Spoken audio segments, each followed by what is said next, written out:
somebody asked me to perhaps bring forward the remembrance of one of our brotherhood that has passed away very recently and wanted to be here tonight. His daughter commented that, Dad was really looking forward to this occasion, which I think we all did. That's why we're here. The person we're talking about, I think you would know, it's Buddha, Gary Green.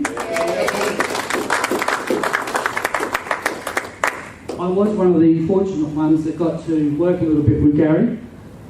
Quite a professional. He actually went on to work for another company later where he stepped out of the Sundowners uniform and then became the professional tour guide around Europe. But I think to know him was to really like the man. And I just, without going on too much, is to say we have lost other people beforehand, but tonight isn't about backtracking 50 years. It's perhaps worthwhile just remembering those that we didn't get to see at the reunion tonight that have passed obviously since the last reunion. Having said that, could you please stand, charge, raise your glasses and let's give a toast to the old Buddha. To Buddha. To Buddha. And this isn't about RIPs all around the place. Tonight, though, I would like to make a special mention and therefore a special thank you to the 4 people that make this all possible for us to be here. Ron, Kaz, Rocky and Budgie. I think it's fair to say on behalf of all of us, thank you very much for your effort. We just paid for our tickets and for our accommodation.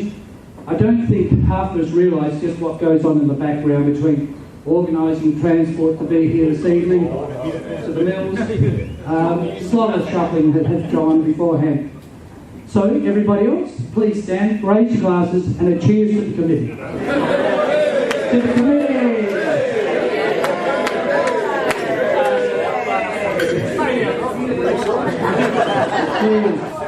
Thank you. Okay, let's change the pace here a little bit. And tonight we've got a few people that will relive a little bit of the past for us.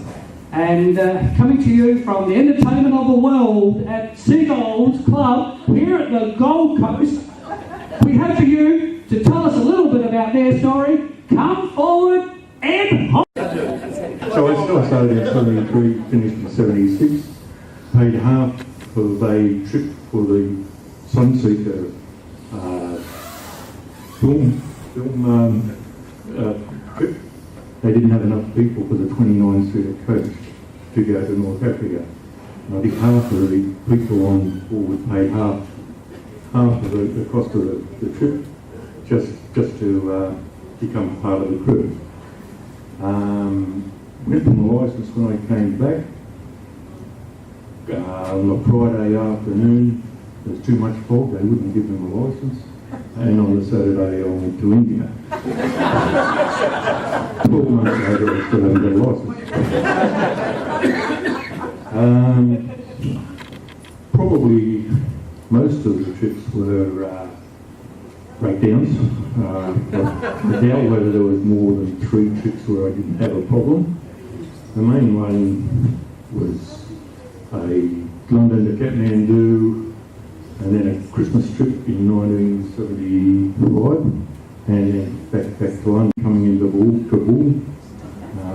Because of the coaches at the time, we didn't have a full screen, so we were able to take half the screen out of the front, replace it with a video, and then put a bit of timber in the back to continue on. And joined with Colin for the Christmas trip to Kabul, Kathmandu to Kabul and back to Delhi. Had a service in Lahore, we got 50 miles out of Lahore, and the steering knuckle seized and broke. And we had to, it was a Beetle Lee in Lahore, we had to come out by rickshaw. We got a new knuckle, since he tightened it up for no reason. And we're stuck in the middle of the town with no steering. That was fixed.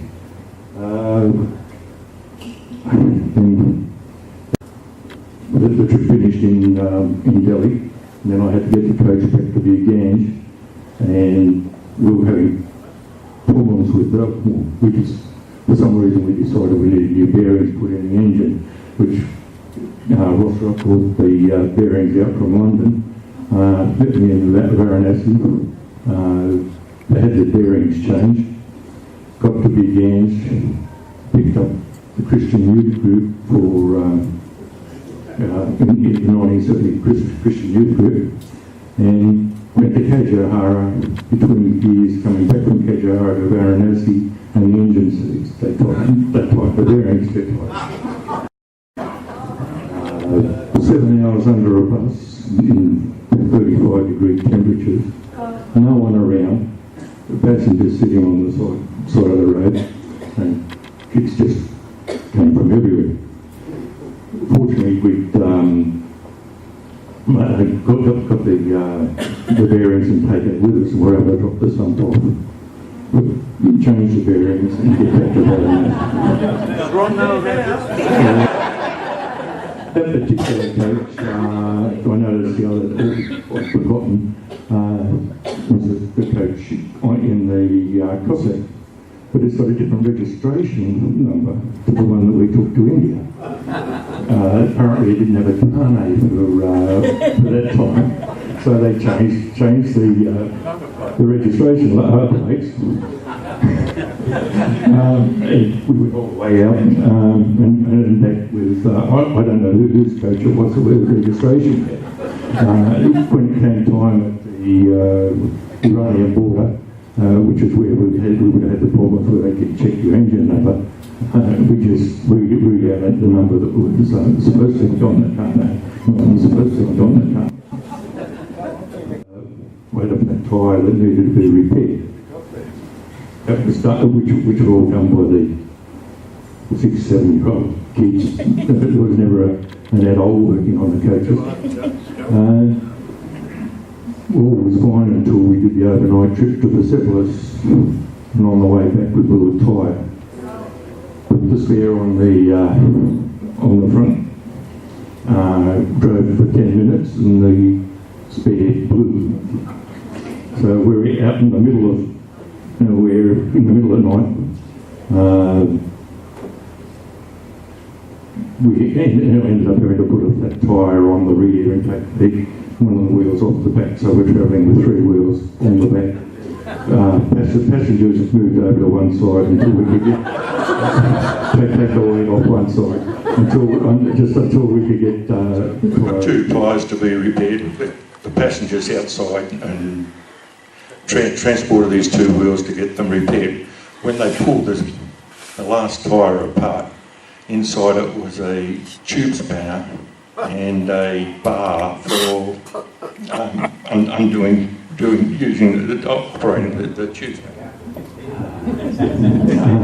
Does Ron know about this? Probably not. And then there was an engine mount blew on the way back. Same. The last story was the last. I came back to Sydney in 1975 at Christmas and went into the office with Ron and got a message saying they wanted someone to go back on the Troika. And Jude said, well, I won't be around. He go on bed, I'm not around. I started to see Ron and he said, well, she can have a free trip. As long as she pays away to Kathmandu, she can have a free trip. Which ended up working well because I ended up doing the trip on my own and she helped. On the way back we got to Peshawar and the Khyber Pass was closed for a day through political issues. We got to Peshawar and the Khyber Pass was closed, we arranged that we could have 3 army or police on board. So they got their 303 rifles on board, bandoliers of bullets on, standing in the stairwell, one guy standing in the stairwell, 2 sitting next to the girls.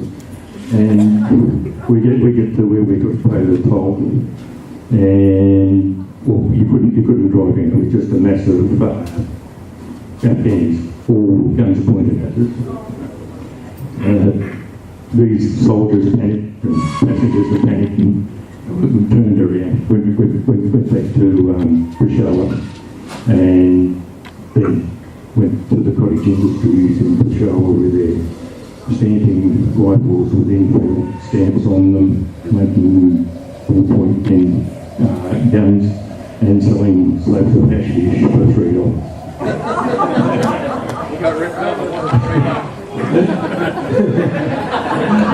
Okay, I think that's about all I've got to say. Thanks, Ed. That was great. And you tell young kids today, and they won't believe you. Surrounded by a plethora of talented people, we have yet somebody else who'd like to come up and share his story. Welcome up here, Darcy Waller! This bastard made me an offer I couldn't refuse. Thanks, Vicar. This story is not about me. But before I start anything, I'd like Colin Robert Schofield to stand up, please. Get up, stand up. Grandfather of the Year. Those who don't know him, Colin has just become the grandfather Maybe, Nora. and Poppy. I certainly hope that none of those girls turn out to look like their grandfather. But I certainly hope that they have the disposition of a good bloke. Good on you, Colin. I'll have a twoies, mate, when you're It's called Mavis, and there's 2 or 3 people in the room that know Mavis pretty well. 2 of those will probably pick me up and kick me ass when I'm wrong, but I've got the microphone, so sit down and shut up, keep down bigger, please. I got to London at the end of a caravan that drove with Kenny Phelan.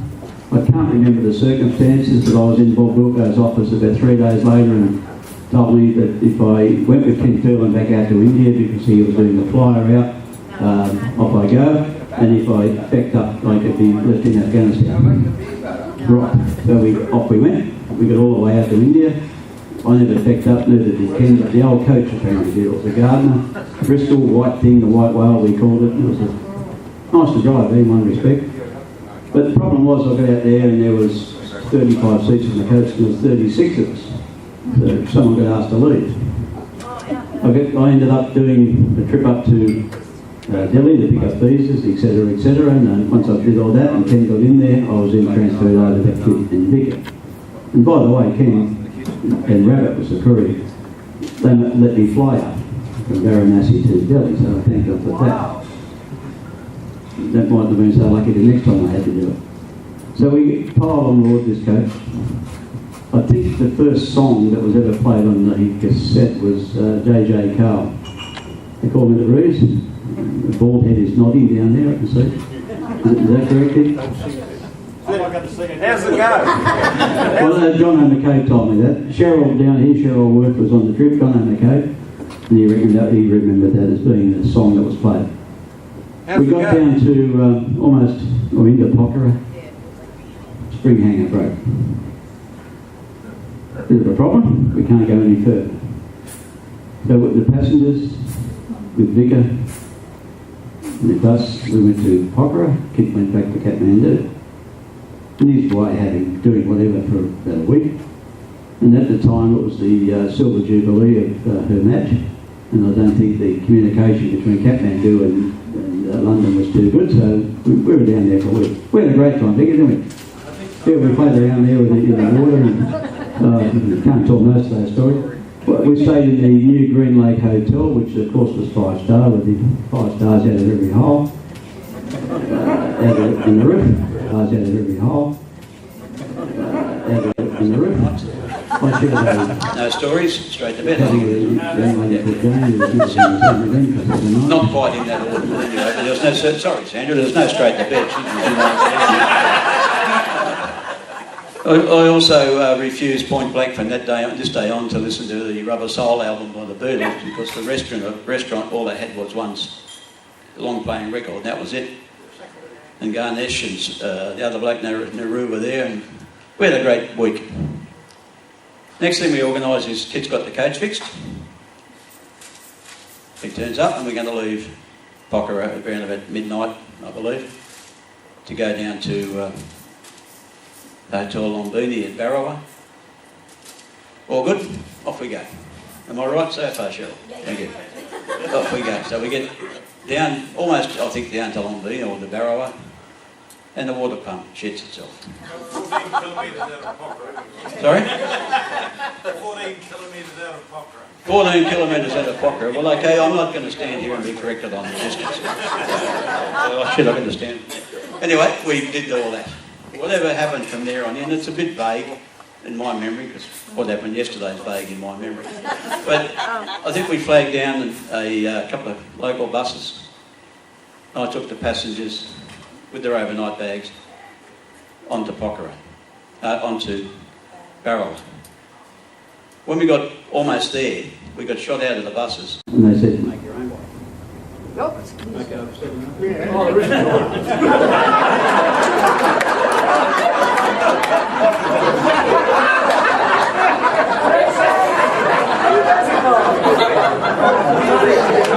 Where the fact was, I was there, so from there we managed to get some rickshaws.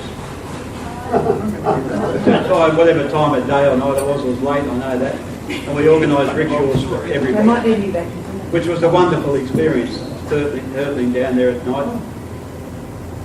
The punters, being punters, decided they would give their rickshaw driver a couple more rupees if they'd be the first one in the town. So it was like Charlton Heston and the rest of the crowd. Me,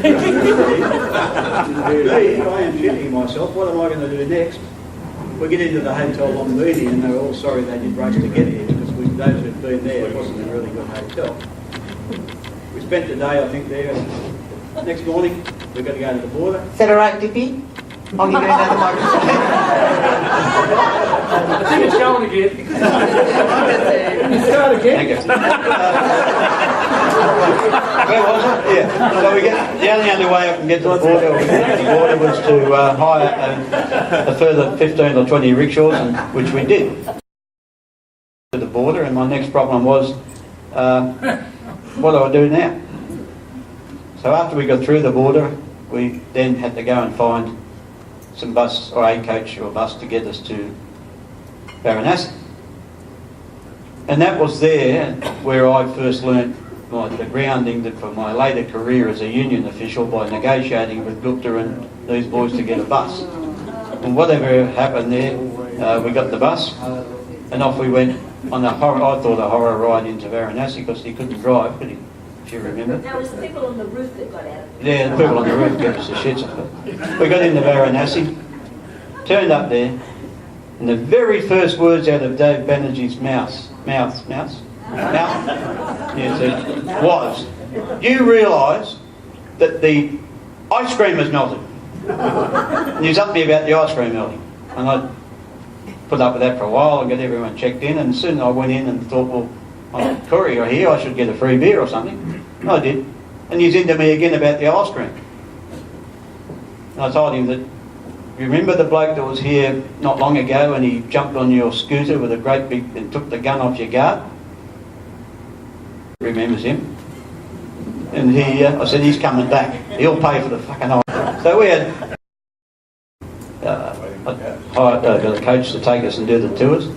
Ran into my very good mate Shirley over here. Marianne's was the courier, and Cole's lovely wife Judy was also a trainee, wasn't she? And the man in love you'd never see more than that, but that's another story, I can't go there. So, as a trainee, I thought, Jesus, what's going on here? You've been on the road 2 days, and I was 14 days total faith in the courier, who was sort of fairly new as well, and the driver, who was Kit. And anyone that knows Kit, you know that complete confidence in Kit. He knew exactly what he was doing some of the time.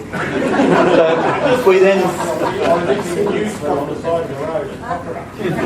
Now I'm not sure, and this is a question probably a good place to ask. What were you doing with the guitar, and what else stuff did you have up there? Anything? No, right. Okay.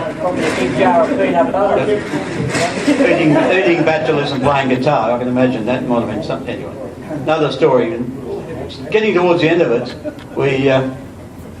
I had an air-conditioned room. I don't know how that happened. It was the middle of the year, bloody hot.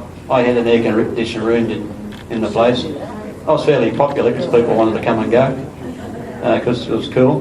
We went over to Clark's and had a swim, and people went off and did all sorts of things. And one particular day I'm just getting to a point that I'm in my room, relaxing, and I get this knock on the bloody door saying, "The coach is here, the bus is here, get up, quick." I didn't want to get up because I'd been sleepy and whatever. I opened the door, and the only response I got was I saw this bloke and kid hadn't had a shower for about a week, I don't think. Vicar wasn't far behind. He never got a chance to get the hairdryer on or anything. He's still got the same hairdryer. Okay. So that was pretty much the sequel to my experience to start with, because we went on to Russia and went through. But the next thing they did, they said, you can go up to Delhi, get the visa. And I thought, that's great, because last time I went up with Kenny Phelan, Popeye gave me an air ticket. No, these blokes give me a ticket on the train. I was lucky. And I got a little pack of boiled eggs and some bread and everything to go. Off we went. First class sleeper, we had a fan and a rotten old bloody seat. And sitting opposite me was Charles Manson, or his lookalike. And at the same time there was a bloke, and I just finished reading Time magazine because I was educating myself in the ways of the world then. And Time magazine was the way to go, and this story about Charles Sabraj, who was wandering around murdering people in India. This bastard over here has got to be one of those two, I thought to myself. I ain't going to sleep tonight. So here I am with all the passports, briefcase, and me, and I'm sleeping on top of the briefcase. I eventually get into New Delhi, and after a wonderful full experience of trying to find out I'm at the railway station, where do I go to next? Once I found that I had to go to the YMCA, off I went. In at the YMCA was a bloke called Jim. Jim fella, he was. He understood. I went through the whole story. So I took him, eventually after I got the visas, and before the boys turned up, I took him down to Gaylord's and bought him lunch. I'm still waiting to be recompensed for that lunch too. I think it was about 80 rupees or something I paid. Rupees, and a few beers. But that was the story of a trainee. It was a good story. It was a good trip. Not about me. It was a great job done by Kit and Vicar to get the tour back, and got into London 2 days late. The bus became known, or the coach became known as Mavis. I'm not sure. I think one of the punters, Kit or Vicar, came up with that, or you did you? And it stood for "May all vehicles include spares." And there's some good photos around it. But my experience from there on is, and there are two things that come out of that. But if you work together as a team, things will go well. And from there, I think the people on that trip, and there's been a couple of reunions since, really enjoyed the time and the trip. And then halfway somewhere, I'm not sure, Kit got an infected leg. He had a few days off, and Vicar and I went down to Persepolis, which was a long drive, and we worked it out. You turn right out of the hotel and keep going, and you've got to find it somewhere. It's down there somewhere. Getting back was the problem, but we eventually got back, and life was all good. Ron and the committee, and I'd like to pay special tribute to the old blokes that are here. Frank, if I forget someone, sorry. Yeah. Jim, and all the people that were here before any of us in the early 60s that started all this. And I hope that there's another reunion in 2 or 3 or whenever the time is, and I hope you're all back to see it. Thanks for listening. One day Green Man will close, yeah, sure. Yeah, I know there's plenty of stories around. There's plenty of people who like to tell them. Maybe you can have your turn next time around. So put your name on the list and we'll see how we go from there. All right, before we perhaps break for dessert, which I believe is coming out relatively soon, we'll get another perspective from a different point of view about what happened in Sundowners.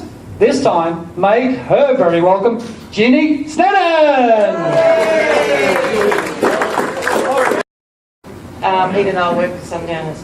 I think probably one of my first memories of, or one of my best memories, I guess, of Sundowners was working with Bill Boundy on the brochure for 77. Yeah, Bill Boundy. And he was writing, some spiel, and he says to me, "How would you describe 139 Finborough Road?" And I said, "A whorehouse." So it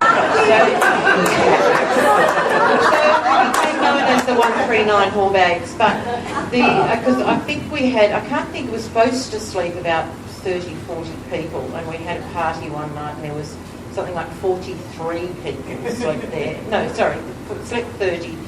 63 people slept there, not one person slept on the floor. Not quite sure how it worked out, but anyway. So in 77 too, they decided that this was all probably a bit too much for our precious drivers and couriers, and so therefore they should have their own house where they could get away from the mob.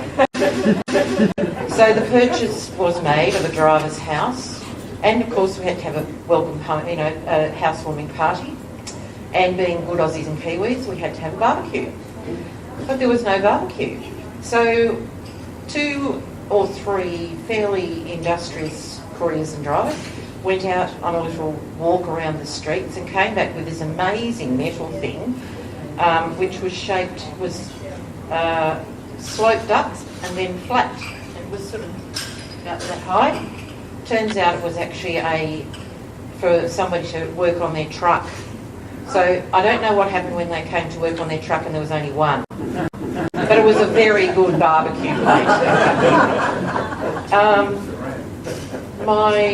Probably my most embarrassing story, which I'll finish with, was there was a lot of people at the King's Head, surprise, surprise, and all these people kept talking about a person called Mrs. Palmer. And I had no idea, being the naive 20-year-old that I was when I arrived, I had no idea what they were talking about. So in my usual way, I said, "Who the hell is Mrs. Palmer?" Ken Phelan, who was a charming man, did take me to one side and explain to me about, with hand signals and everything, about Mrs. Palmer and her 5 daughters. My face must have been a picture because the whole place erupted in laughter.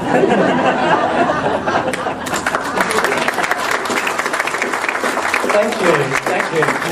I think a few of us have spent a night or 3 or something like that in Hallbag House along the way. You're going to celebrate.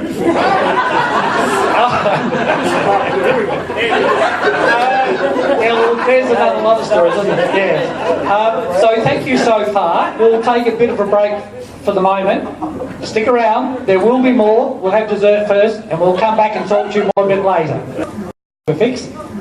So to lift the evening even higher, prepare yourself for none other than Capricorn! The first trip to the Sundowners in 1964, and it was a real rough trip at right times. The only other surviving member that's here tonight is Ted White. So stand up, Ted. Or put your hand up there. There he is.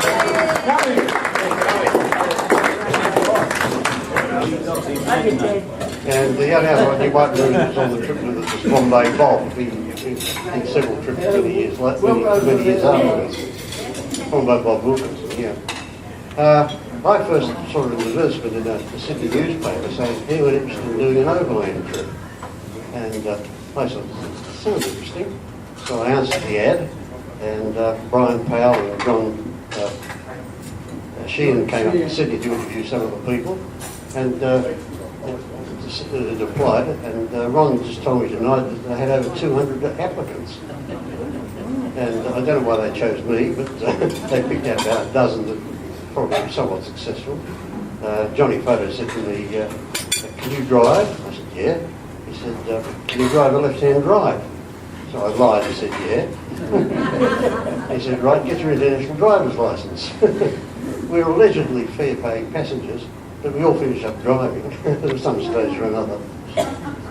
And so at July 64, we loaded the Volkswagen Combi onto a ship in Melbourne, took it across to Bombay, and they had another small comma van, about the same size as a Volkswagen Combi, waiting in Bombay, and we sort of sorted ourselves out, and some went into one van, some went into the other. We swap around later on whenever we got sick of us, it's just a new company. And we just took off heading for London.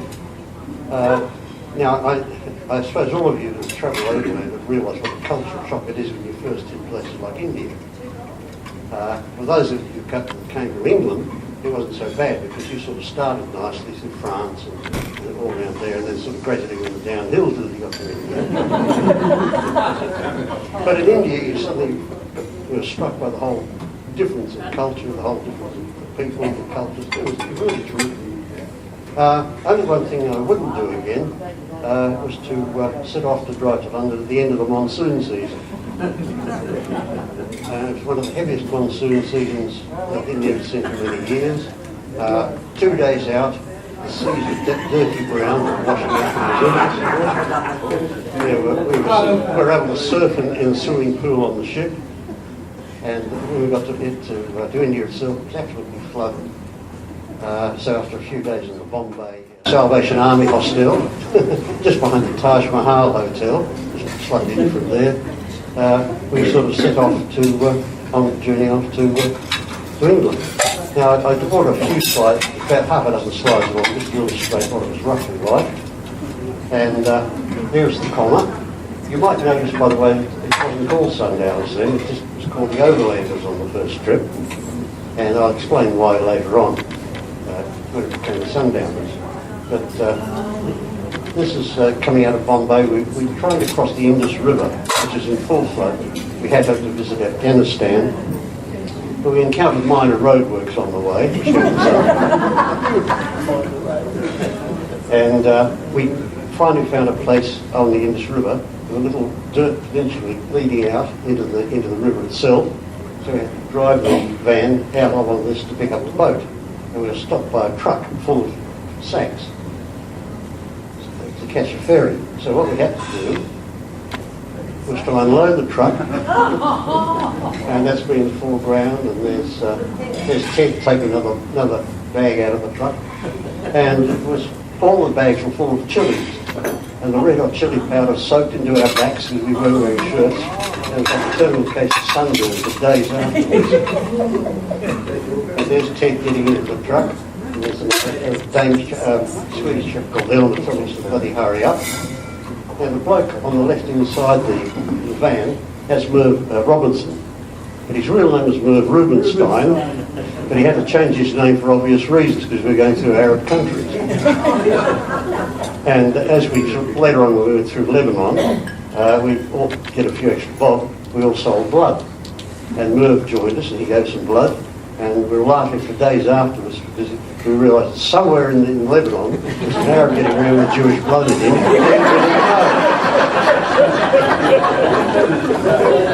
So here we are on the banks of the Indus, and with Pakistan on the other side, and we're just still in India. And there's the ferry to take us across, the Indus Queen. Now it's a stern wheel paddle ship, and as you can see, it looked pretty decrepit. But it was a regular ferry service across from Pakistan and back for those Pakistanis who wanted to come across the shrine of an Islamic saint on the Indian side. So this was a regular ship. And as they loaded it up, we sort of drove the comma up a pair of shaky wooden planks and moored it. But they also loaded on lots of villagers returning. There were goats that come in with us. There was about half a dozen camels, which the camel driver's made to lie down.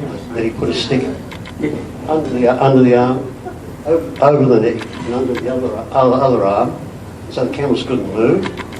There was a troop of performing bears who entertained us on the trip, and we set off across the Indus. You can see what it was like. And here we are loading the comma up the wooden planks. There's some of the Pakistani passengers waiting to join.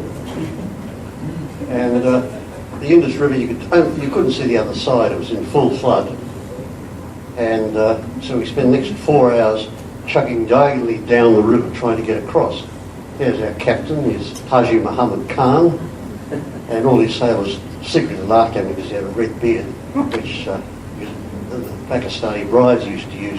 It's called Mendi root when they were getting married, so all the crewmen thought he was laughing at him. But he's a nice guy. There's the faithful diesel engines that they had put in a few years before, chugging away. And we got to the other side and we sort of trundled down, and you can just see back to us Kim Powell, that's Brian Powell's wife, the founder of the Sundowners, and Dave Morgan Anderson getting down, and there's the van further off. So it was only many years later when I was sort of reading about it that I found that the Indus Queen at that stage was 100 years old. It had been built for the Maharaja of Bahawalapur as a gift from Queen Victoria in her younger years. And he later on donated it as a ferry for the pilgrims to cross the river and go back again. And there it was chugging along 100 years later. I doubt if we ever would have got on it if we'd known how old and raggedy it was.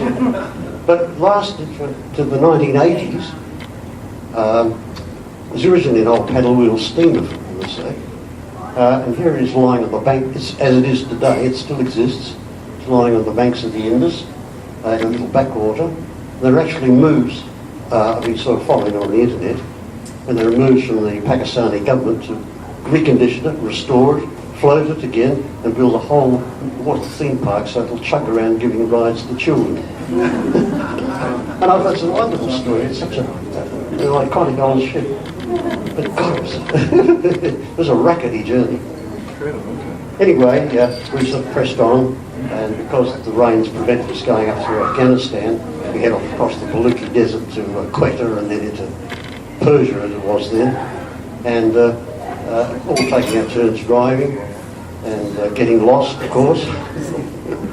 I remember I was driving on a night shift because it was so hot, and everyone was asleep, and I sort of came to a little tiny town in the middle of Persia somewhere, and I got lost. And I sort of weaving through these tiny narrow streets, and I came out to a little square with every town in those days had a gilded statue of the Shah. So I knew I was in the centre of the place. There was only one way from there, and I was out again. And that stage Brian was, I said, where the hell are we? I said, I'll buck if I know, but we're on the way out. So that was good. You look back and I just remember funny times. Not far into Persia, we stopped off at some little thermal wells. There's some bubbling up out of nowhere into a trough with local camel caravans that passed by. There was a really hot trough, then flowed down to a cooler trough, and then down to off to the desert.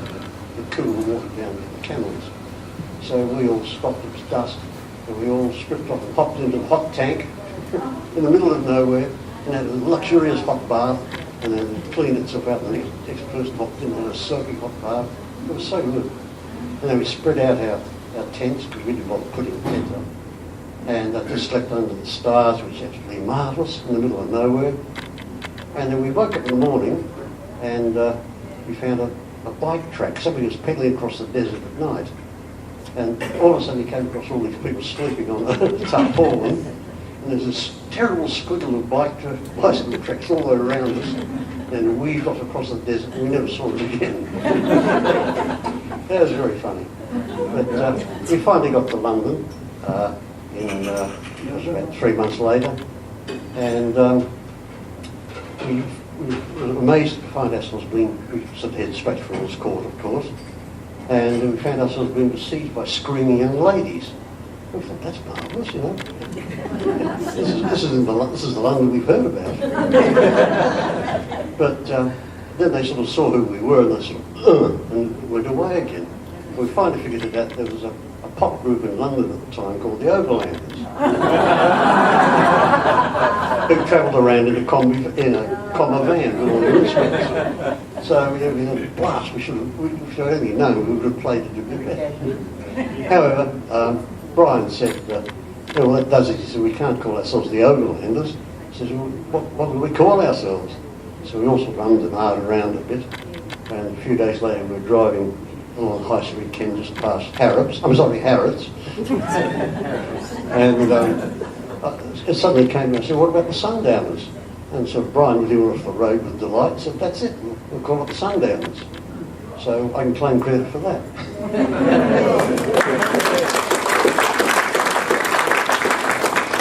So we arrived in Earl's Court about 4:30. We rolled off up from Dover, and we went straight to the Zambezi Club, of course. About 4:30, a couple of ales, and about half an hour later we were invited to a party. And we finished up sleeping on the floor of somebody's flat, I don't know where. But, it was a good time in London at that time. And then a month later, Brian and Kim took the comma around Spain. And so I joined that as well, because that time I'd lined up a job in Barcelona. And we used to travel right around Spain in the middle of winter, but it was still great fun. And then they dropped me off in Barcelona, and I sort of waved them goodbye, and I spent a few months working there before I hitchhiked back to London and sort of met everybody else again. So there's marvellous memories, and I had a great time, and I just thank Ron and Ron. Yeah. Tell you what we'll do. I don't know how many of you know Johnny Sheehan, of course, but he was a funny bloke. So that's just a few memories of what it was like in the first trip, and I'm so glad I did. Terrific, thank you for that. Gee, I look at that story there that he was just shown by the way of the slides, and we think perhaps people who travel nowadays have got it too easy. I think even our era that did it, obviously some years after you, we had it so easy compared to what you guys had to struggle through, and it was unbroken ground for you when you went that way as well. Yeah, exactly. We do have, I think, enough time to hear from Greg Marks, or best known as God.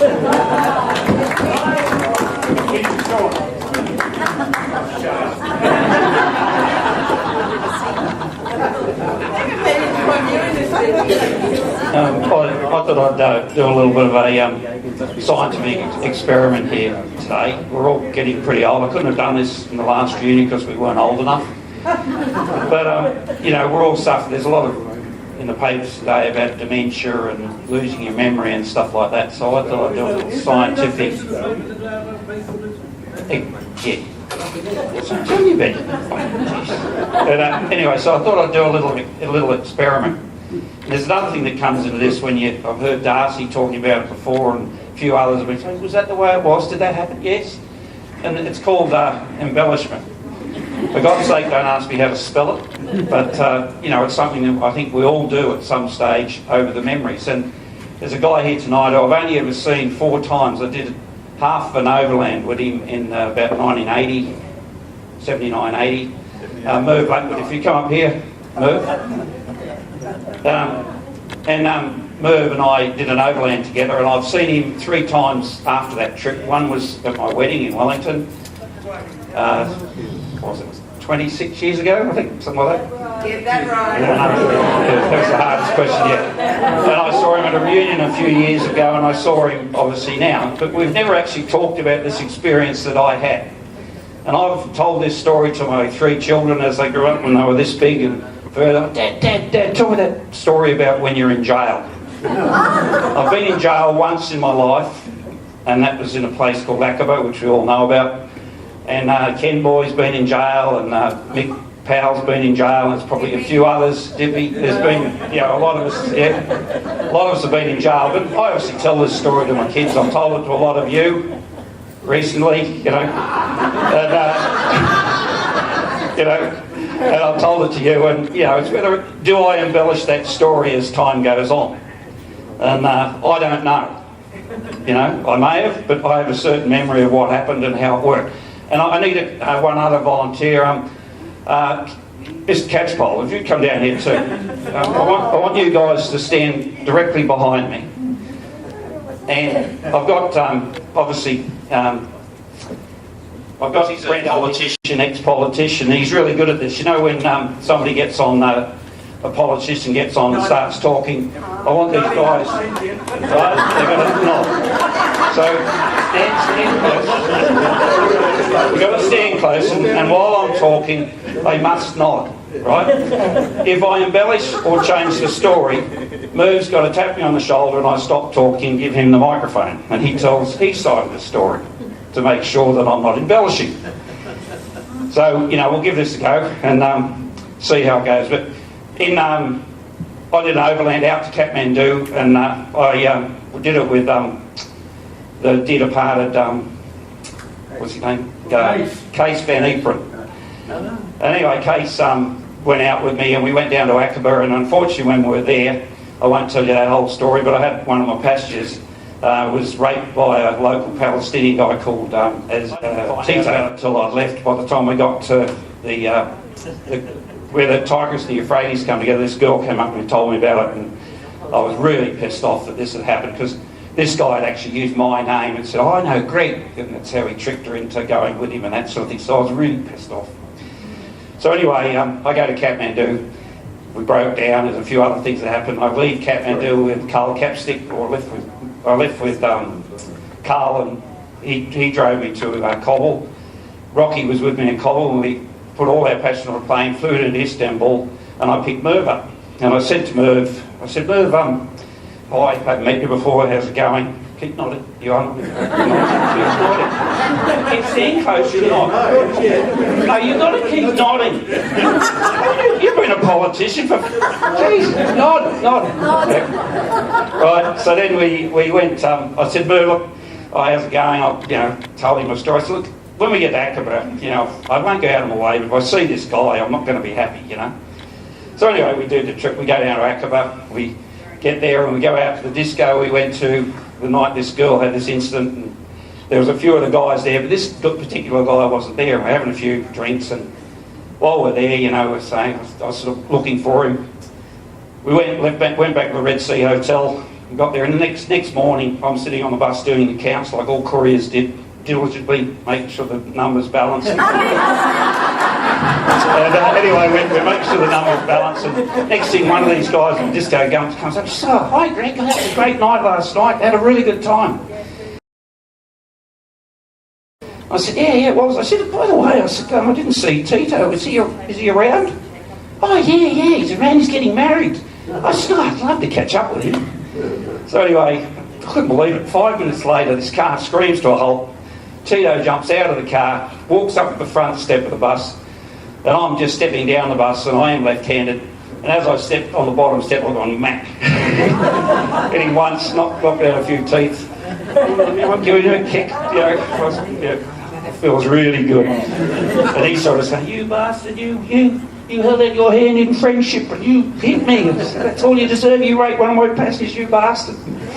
Anyway, so next thing, all these Arabs, he goes off. He wasn't actually there at that, I'll tell you. He didn't see it. I was actually in the driver's seat. Yeah. Oh, you were there? Oh, good. I was actually still at the driver's seat at this stage, and Greg saw this guy and said, "Watch this." I didn't know that. I forgot. I was concentrating on this bastard. Anyway, next thing, everyone knows Arabs, he goes off and he's got jaws out like this, and next thing, I'm sitting on the bus, and next thing we go up to the room, and next thing the hotel manager comes up. So there's 2 guys down the front desk that want to talk to you. Well, they were dressed like us, no uniforms, and they saw these guys were with the military. And I went, "Oh yeah, sure," So next thing the hotel manager said, "Yeah, they are." So I said to Merv, "You better come with me. They want me to go up to the army post, So they walked me up to the army post, and we get there, and Merv's with me, and we're standing there in the commandant's office, and he says, Tito was there. He said, "Did you do that?" And he didn't speak much English. I said, yeah, I did. I said, "Until I cut my knuckles." And he goes on, and the next thing he goes and says, "So you can't do this, this man is a Palestinian." I said, "Yeah, well, he raped one of my passengers." He said, where is she? I said, "Well, she's not here, she's back in Melbourne." He said, "Oh, well, you can't prove it." I said, "Well, yeah, I can't, not right now, He said, "Oh, we're able to rabble on a bit of Arabic," and next thing they did like they did with Rocky at the police station in London. They took my shoelaces, my belt, and throw me into jail. I'm in this hexagonal cell, and there was 8 guys in there. 7 of them were Arabs, and there was me. And I was shitting myself, just put it bluntly, And this was it might add, it was in 1979-80, and you'll remember Midnight Express. That came out in 1976, so I'm really shitting myself, And anyway, I'm talking to these guys in a little bit of German, a little bit of Arabic, because I'd picked up a bit over the years, and it turned out that if I spend another week in the jail, I go to the central prison in Amman. That's where I stay, and I'm in jail so long as this guy's got a doc certificate. And if he gets a doc civic for 3 months off work, I'm in jail for 3 months. Then they take me to court and give me whatever I've got to get for what I did. And I'm going, oh no, I'm in trouble here, you know. Anyway, next morning, 6 o'clock, this big fat guy comes up. Oh, here comes Midnight Express. And, he kicks us up out of our bed. Before that too, the middle of the night moves come. We had to deliver him some meals. Yeah. I said, I've got to bribe these guys. So I said to the mover, I said, go and get me some, it wasn't Kentucky Fried Nose, so give me some fried chicken, you know. So he gives me a big box of chicken, and I go and give it to my mates in the cell, you know, and they're giving me chai, and we drink it away, and it's sort of, I've got to describe this to you, it's just a marble floors, tile floor, hexagonal, as I said. They had a toilet, a squat toilet, the shower was above it, and the only way you flush the toilet was turn the shower on. You know, and I really was nervous. And then I brought the chicken, so that saved my life, at least for one night. And basically we got some chicken. Anyway, this big fat guy comes over and kicks us up. You know, I get up out of bed and we're all standing there, and he gets us to sweep the floor, and all my mates say, no, we do this. And I said, oh, okay. Yeah, and then this big fat guy walks along the line, inspecting us to make sure we're all clean, and I'm standing there. He said, oh, he said, you and I'm big problem. This, he started dropping out of my ass. And, you know, anyway, so the next thing that happens is Merv comes around because the cell door is open to the street. You know, it's got big bars on them, they're hanging on the bars, and go, Merv, we're in trouble here. We hadn't been to Israel. I was the only one who knew how to pay the Department of Antiquities their backhand of their bucksheesh to get across into Israel. You've got to get in touch with the office and get somebody down here, you know, to replace me, because, you know, you can't go across on your own. Anyway, next thing what happened was he's there, and then Tito walked past, you know, these jaws out here by this stage. I said, go away. Tito, come here. You know, so Tito comes over, you animal, you hit me. I said, Tito, if I spend one more night in this jail, I'm going to fly this girl over, I'll fly 50 passengers over that were with us, the driver. I said, no, cut your balls out in this country for doing what you did. So you get me out of here, you know. So anyway, it goes off. Next thing, you were with me when the soldiers come up, so we go to court, you know.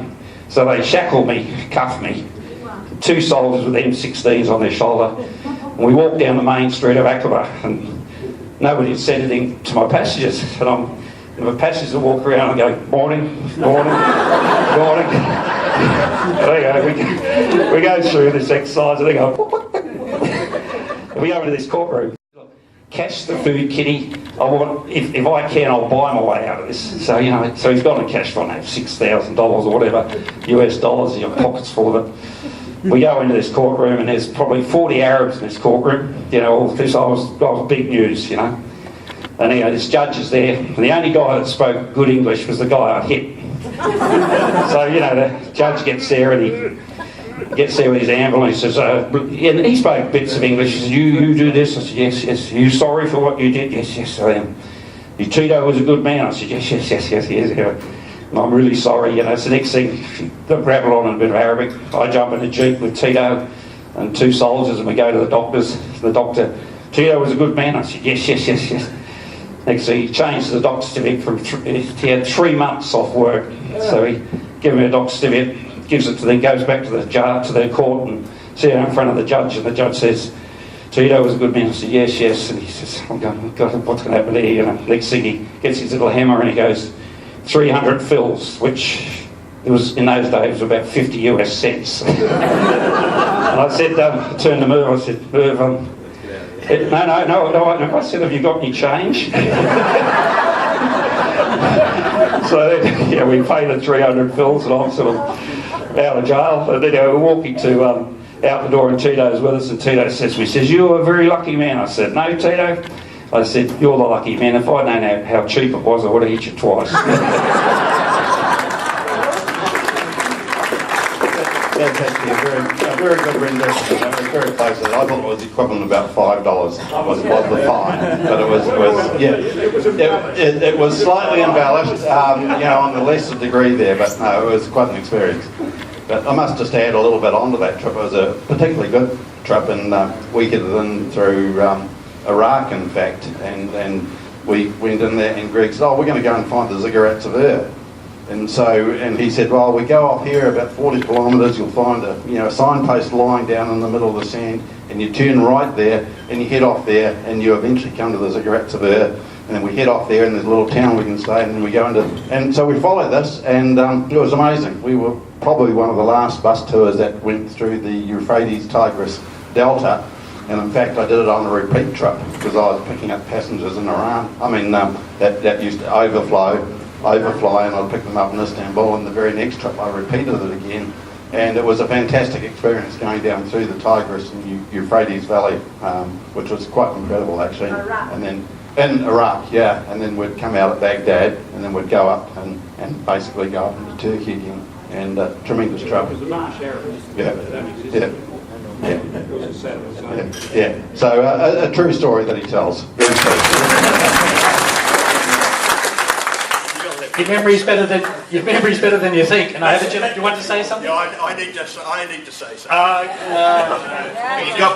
He got me up for a reason. Being a politician. Coming out of Russia, breakdown. We all have breakdowns, but this bus broke down just before the border. I had to leave Greg. Look at it right there. You're embarrassing again. Telling this story, you probably don't know about it. But the coach breaks down. We were just on our way out of Russia. I had to take the whole load of passengers out of Russia by train. Get the train, and we're carrying on through into Bulgaria, I think it was. Poland. Romania. That'll do. It was just at the time that Australia had had an outbreak of smallpox in a laboratory.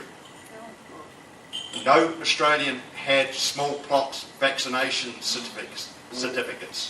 So I went through the train telling them, all of the New Zealanders, that they were honorary Australians. And the Australians were New Zealanders. I said, don't argue, just introduce yourselves that way. So the guards had already taken our passports, so they couldn't match them up, and we managed to. All the New Zealanders, when they were asked where the Australians were, they put their hands up with their certificates, and we got through without anybody having to have a smallpox vaccination on the train, because that's what they were going to do if they didn't have the smallpox vaccination. But it didn't end there. Greg, I was arrested at the border with 6 of the passengers because we didn't have the visas at which we were getting on the road border. So we were all marched off the train into a little cell, and we all waved the passengers goodbye as they carried on the train. We were then met by the border guards and marched across the border to the guard house on the other side of the border. And the guy looked at us and he said, where's the motor car? We didn't have one. By this stage they'd taken us to the road border and we didn't have one. So I had the suitcase with me, put it down, got the passengers, all 6 of us sitting, and I was sitting in the front going broom, broom, broom. In the meantime, these guards were wetting themselves behind their superior officer, who was puzzled, and he said, no, where is the automobile? And I spotted the bicycle against the wall, and I said, my motor car. He said, no, my bicycle. So he'd had enough of us. So he took us straight into the stamped our passports, gave us the visas, and immediately stopped the first car that came through the border, put 3 of us into that. The next car pulled up, put 3 more in, told them to take us through to the rail station, and we reboarded another train and met all the passengers through at the next destination. So it was a bit of a hairy run. Thanks, Greg. So that must be a true story. Now I am very much aware. So we'll try to wind this up fairly quickly. Just in doing so, I just wanted to say I recognise Kit for this idea. I was at a reunion 2014 where Kit had actually approached a few people, you may recall Dipty and Muggy Hunt and a few others, that got up and spoke, and I thought it was worth revisiting some of these personal stories, just to add to the flavour of obviously what we're here for in the first place. Having said all that, thank you everybody for your participation, particularly the ones that got up and spoke. But all right, one if you want to come up and say a couple of words. Yes, sure. Terrific. Very much, everyone. It's great to see you all here, all the drivers, couriers and office swallers.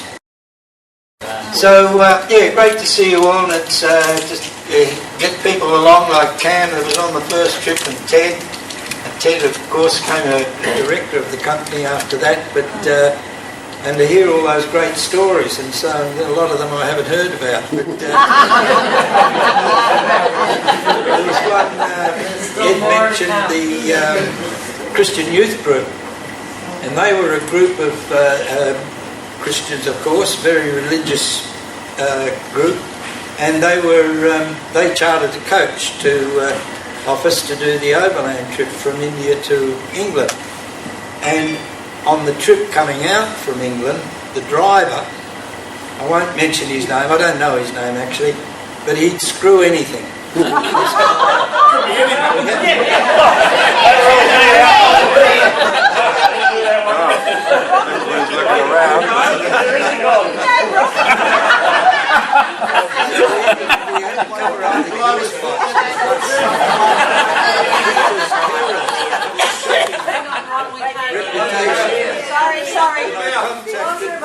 Sorry. Is that better? No. Just use your voice. Hello.